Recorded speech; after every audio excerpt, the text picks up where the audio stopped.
మొన్నటి దినం ఒక వ్యక్తి వచ్చినాడు, నన్ను గుర్తుపట్టలే. నేను ఆయనను గుర్తుపట్టినా.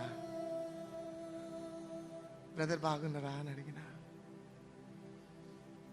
నేనెట్లా తెలుసు సార్ నీకు అంటే, తెలుసు 25 సంవత్సరాల క్రితం నిన్ను నేను కలిసిన.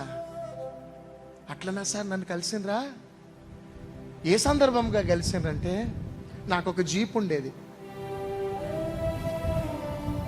ఆ జీప్ ఎప్పుడు పంచర్ అవుతుండేది. పంచర్ కాగానే బిజినెస్ ఆగిపోయేది. ఒక కొత్త వీల్స్ కొనటానికి డబ్బులు ఉండేటి కాదు. ఆయన దగ్గర ఒక మంచి సుమో ఉండేది. ఆయన టైర్లు తీసి పాత టైర్లు అట్లా పడేస్తూ ఉండేడు గోదాంలో. నేను టైర్ లేక ఆ వెహికల్ని అట్లా పెట్టి ఉంచేటోడిని, డబ్బులు లేక.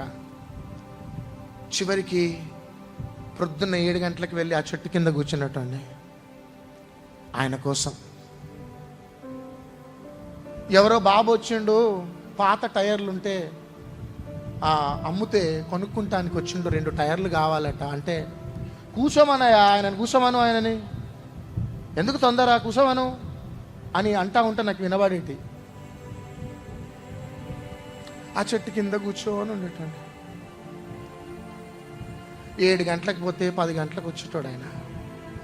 ఏంది బాబు, ఏంటిది అంటే, ఏమన్నా పాత టైర్లు ఉంటే ఇస్తే నేను కొనుక్కుంటా అంటే, టైర్లు కొనుక్కొని నువ్వు ఎందుకయ్యా నువ్వు జీప్ కొన్నది అని భయంకరంగా చడామేడా తిట్టి, అక్కడ గోదాములు ఉంటే తీసుకొని పో అని డబ్బులు తీసుకునేటాడు. ఆ వీల్స్ తెచ్చి నా జీప్కి ఫిక్స్ చేసి మరలా పంపేవాడిని. ఆ వ్యక్తి మొన్న తన కుటుంబంతో పాటు శనివారం వచ్చిండు.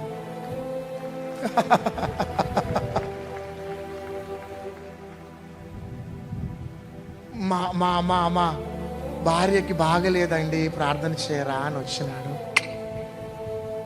అప్పుడు ఆయన చూసి నా టైర్లు గుర్తుకొస్తున్నాయి, నా చెట్టు కింద కూర్చున్నది గుర్తుకొస్తుంది.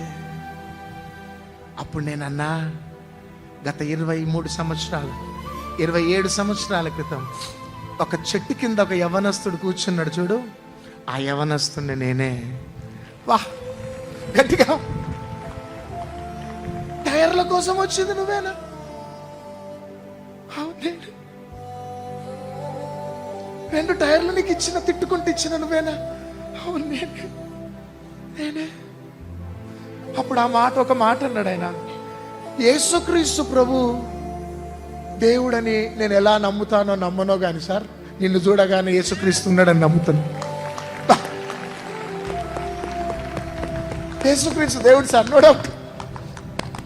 ఎందుకంటే నేను చూస్తే అర్థమైపోతుంది.